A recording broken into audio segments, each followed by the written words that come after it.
миний мөхөө өдөр бүр ойлаад бүр зогсоон байлаа. Одоо яах вэ багш минь? Юу манай хүү бас яадгүй.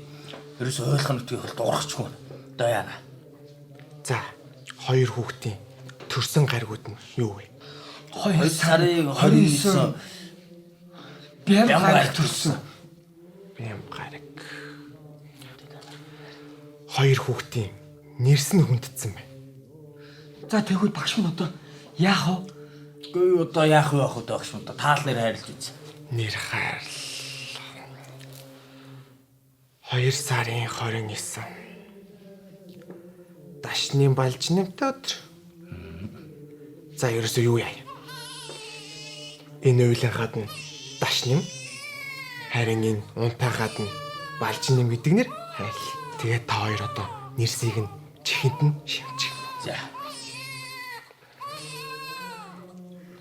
Хүй, лам багш минь. Миний бүх хүчмөр ойлгох юм болоод инээмсгэлж чинь. Гэлaalаа багш минь. Манга нөгөө унтаадсан матер. Яасан нөхөө заастаа баярлалаа. Чам тоочлаа өгсөн. Яасан боо.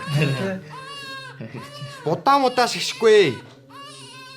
Би ганц хүүгийнхаа нэрийг өөрөө мэдчихэе. Тэ сүмбэ гэд нэр өг.